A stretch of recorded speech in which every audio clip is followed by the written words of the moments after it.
हरे कृष्णा प्रभु जी, आपने बहुत अच्छा सवाल पूछा है कि किस प्रकार से आत्मा जो है अकर्ता है और सांख्य योगी किसको कहते हैं।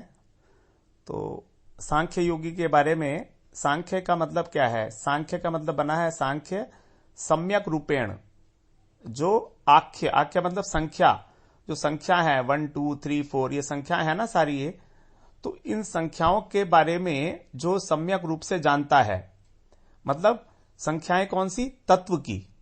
हमारे शरीर में जितने तत्व हैं, संख्या है ना उनकी। हमारे शरीर के अंदर 24 तत्व हैं, तो 24 की संख्या है ये। 24 प्लस 2, 2 और 2 तत्व और भी हैं, 5 ज्ञानेन्द्रिय, 5 कर्मेंद्रिय, 5 महाभूत, 5 तन्मात्रा, ये 20 हो गई। मन, बुद्धि, अहंकार और चित्त, ये 24 हो गई क्रिया तत्व, और 2 हैं आत्मा और परमात्मा। तो इस प्रकार जो ये तत्व हैं, इनकी संख्या के बारे में जो निरूपण करता है उसको बोलते हैं सांख्य योग। इस सांख्य योग का मतलब है कि हमारे शरीर के अंदर जो शरीर तत्व है और जो आत्म तत्व है, तत्व के बारे में बात करें ना, तो 2 तत्व हैं, शरीर तत्व और आत्म तत्व। तो शरीर और आत्मा की पृथकता को अनुभव करना संख्या पूर्वक। 24 तत्व शरीर के हो गए और एक आत्म तत्व हो गया, और परमात्मा तो है ही अंतर्यामी। तो इस प्रकार से जो इस अच्छे प्रकार से तत्वों का अध्ययन करता है, हर एक तत्व का, और फिर इस शरीर को आत्मा से पृथक अनुभव करता है, अर्थात आत्म और अनात्म विवेक। आत्मा क्या है और अनात्मा क्या है? अनात्मा है हमारा शरीर, जो आत्मा नहीं है वो अनात्मा है। आत्मा चेतन है और शरीर जड़ है, तो इसको बोलते हैं हम आत्म अनात्म विवेक। इस आत्म अनात्म विवेक का आश्रय कौन लेता है? जो सांख्य योगी होते हैं। सांख्य धर्म, जो सांख्य दर्शन है, ये सांख्य दर्शन एस्टेब्लिश किया था कपिल मुनि ने। कपिल मुनि ने सांख्य दर्शन को प्रतिपादित किया था। तो 2 कपिल हैं, एक कपिल मुनि है और एक भगवान कपिल देव हैं। दोनों ने ही तत्वों की बात की है शरीर के अंदर। भागवत के अंदर 3 स्कंध में और भगवान कपिल का वर्णन है, और इसी तरह से कपिल मुनि है। तो जो कपिल मुनि का सांख्य योग है वो तो है निरीश्वरवादी, उसके अंदर भगवान की सत्ता को स्वीकार ही नहीं किया गया है। और जो भगवान कपिल का सांख्य है वो है शैश्वर सांख्य। तो निरीश्वर सांख्य और शैश्वर सांख्य। अब जब इस सांख्य को भगवान के साथ योग करा जाता है, मतलब जब ज्ञान का उद्देश्य भगवान की प्राप्ति है, जब ज्ञान का उद्देश्य भगवान की प्राप्ति अर्थात भक्ति है, तब हम उस ज्ञान को बोलते हैं ज्ञान योग अथवा सांख्य योग, अथवा इसका एक और नाम भी है जो गीता में भगवान ने बोला, कर्म संन्यास योग, 5वां अध्याय जो है। तो तीनों ये पर्यायवाची शब्द हैं, सांख्य योग, ज्ञान योग और कर्म संन्यास योग। तो जो निष्ठा बताई थी भगवान ने 3 अध्याय के 3 श्लोक में, ज्ञान योगी की, सांख्य योगी की ज्ञान योग में निष्ठा होती है। जो सांख्य योगी है उसकी ज्ञान योग में निष्ठा होगी, और जो कर्मी है उसकी कर्म योग में निष्ठा होगी। तो ज्ञानियों की निष्ठा होती है सांख्य योगी की निष्ठा होती है ज्ञान में, और कर्मियों की निष्ठा होती है कर्मयोग में। तो दोनों अपनी अपनी प्रकार, अपनी अपनी निष्ठाओं के अनुसार उस योग का पालन करते हैं। ये तो हो गया सांख्य योग। अब दूसरा भगवान ने बताया कर्ता और अकर्ता आत्मा को। आत्मा अकर्ता है, वास्तव में कर्ता नहीं है। तो आत्मा अकर्ता है, अजन्मा है, शाश्वत है, नित्य है, सनातन है, भगवान का अंश है, और शरीर ये कर रहा है। अब हम लोग शरीर के साथ तादात्म्य मान बैठे हैं, आइडेंटिफिकेशन। हम स्वयं को आत्मा ना मानकर शरीर मान बैठे हैं। तो शरीर का जो कर्तापन है उसको आत्मा के ऊपर आरोपित करते हैं अविद्या के कारण, क्योंकि हम ये भूल गए हैं कि हम आत्म वस्तु हैं। हमारा कार्य है भगवान की सेवा करना, और हम लग गए संसार की सेवा में। तो माया की जो अविद्या वृत्ति थी उसने 2 काम किए। एक तो हमारी आत्मा का स्वरूप ढक लिया। आत्मा का स्वरूप ढकना मतलब आत्मा विस्मृत हो गई कि उसका कर्तव्य क्या था। अब जो उसका कर्तव्य था उस कर्तव्य को उसने ढक के और फिर विक्षेपित कर दिया, मतलब कहीं और लगा दिया। अब आत्मा का कर्तव्य, आत्मा का जो धर्म था वो तो था भगवान की सेवा, भक्ति करना, लेकिन उसने क्या किया, अविद्या ने अपनी रजोगुणी वृत्ति से, जो विक्षेपात्मिका वृत्ति है, उससे संसार में आसक्त कर दिया। तो हम ये भूल गए कि हम भगवान के सेवक हैं, ये आवृत हो गया हमारा स्वरूप तमोगुण से, और हम संसार के सेवक हैं, ये विक्षेपित हो गया। अब जब ये विक्षेप हो गया तो हम इस शरीर के अंदर आसक्त हो गए, क्योंकि शरीर दिख रहा है, और शरीर के अंदर आसक्त होकर हम संसार के प्रति आसक्त होकर संसार के सेवक बन गए।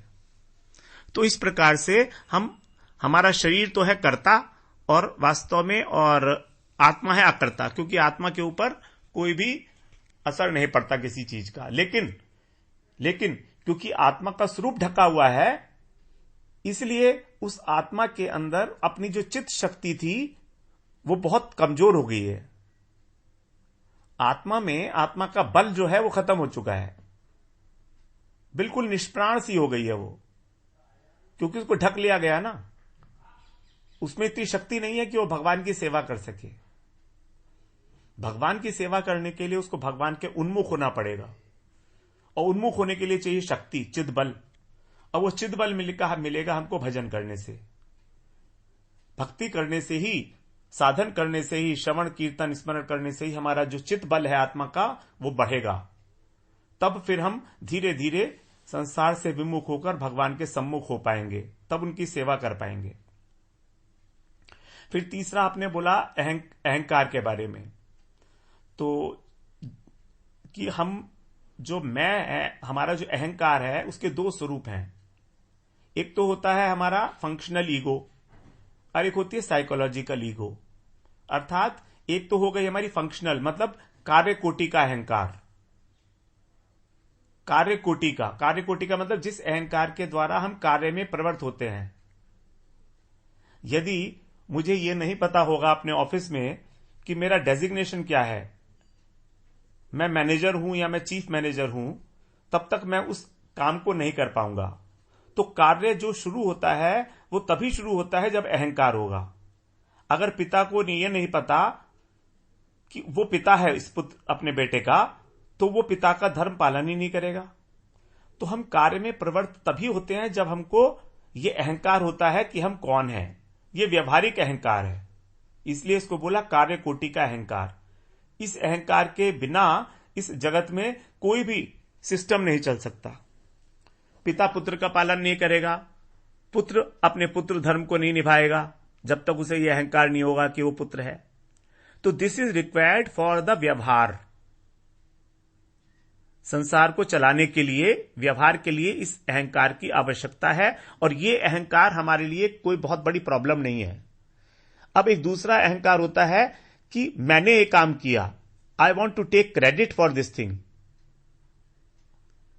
आई वॉन्ट टू टेक क्रेडिट, मैं इस चीज का श्रेय लेना चाहता हूं, मेरे को इसको सम्मान मिले, मेरे को मान मिले, लोग मेरे को पूजें, लोग मेरी बड़ाई करें, प्रशंसा करें। ये वाला जो अहंकार है ये हमारा मिथ्या अहंकार है, जबकि हमारा शुद्ध अहंकार है कि हम भगवान के नित्य दास हैं। और हमारा मिथ्या अहंकार है कि हम इस संसार के दास होकर इस संसार से कुछ चाहते हैं, मान प्रतिष्ठा धन दौलत जितनी चीजें हैं। तो जो कार्य कोटि का अहंकार है उसमें प्रॉब्लम नहीं है, लेकिन जो स्वरूप कोटि का यह अहंकार है ये दो प्रकार का हो गया, एक मिथ्या और एक शुद्ध। तो स्वरूप कोटि का जो मिथ्या अहंकार है वो है हमारा स्थूल शरीर का और सूक्ष्म शरीर का अहंकार। स्थूल शरीर का अहंकार है कि मैं मोटा हूं, पतला हूं, आदमी हूं, औरत हूं, गोरा हूं, काला हूं, भारतवासी हूं, ये तो हो गया स्थूल शरीर। और सूक्ष्म शरीर का अहंकार है कि मैं भोगता हूं, मुझे सुख दुख होता है। सूक्ष्म शरीर में हमारा आता है मन और बुद्धि।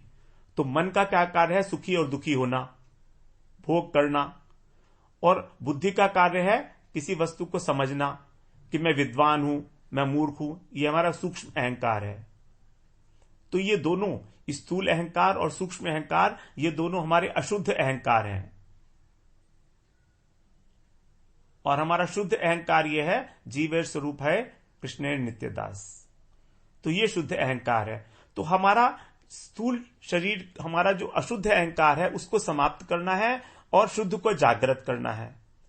और इसके लिए हमको अपनी आत्मा का बल बनाना पड़ेगा, क्योंकि हमारे अंतःकरण में चित्त के ऊपर जो मैल पड़ गया है, चित्त रूपी दर्पण के ऊपर जो अविद्या का मैल पड़ गया है, जो कामनाओं वासनाओं का मैल है, गंदगी है, उसको साफ करने का एक ही तरीका है, वो है भगवान का भजन, हरे कृष्ण मंत्र, श्रवण कीर्तन स्मरण, जितने भी नवधा भक्ति के अंग हैं अथवा 64 भक्ति के जो अंग हैं। तो उससे जैसे जैसे हमारा चित्त मार्जित होगा, वैसे वैसे ही जो हमारी आत्मा है, उसका शुद्ध प्रतिबिंब हमारे चित्त रूपी दर्पण में प्रतिभासित होने लगेगा। अब वो जब दर्पण साफ हो जाएगा तो आत्मा का जो प्रकाश स्वरूप है वो चमक आ जाएगी उसमें। वही है ज्ञान। आत्मा का स्वरूप भूत गुण है ज्ञान और आनंद, चित्त, सत्य चित्त आनंद। तो चित्त जो है वो ज्ञान है। तो जो ज्ञान है आत्मा का, यही ज्ञान जब चित्त रूपी दर्पण साफ हो जाएगा तो हमारी बुद्धि में जाकर उस मिथ्या अहंकार को रिमूव करके शुद्ध अहंकार में परिवर्तित कर देगा। और ये सब काम होगा तब जब हम अपने आत्मबल को बढ़ाएंगे। तो ये सारी प्रोसेस है प्रभु जी। इसको एक बार, अंतःकरण की प्रोसेस है, इसको एक बार समझेंगे। और मैंने आपको बताने की चेष्टा की है, जितना मेरे को कुछ समझ में आया। हो सकता है शायद आपके लिए किसी अंशों में ये लाभकारी सिद्ध हो सके। हरे कृष्णा।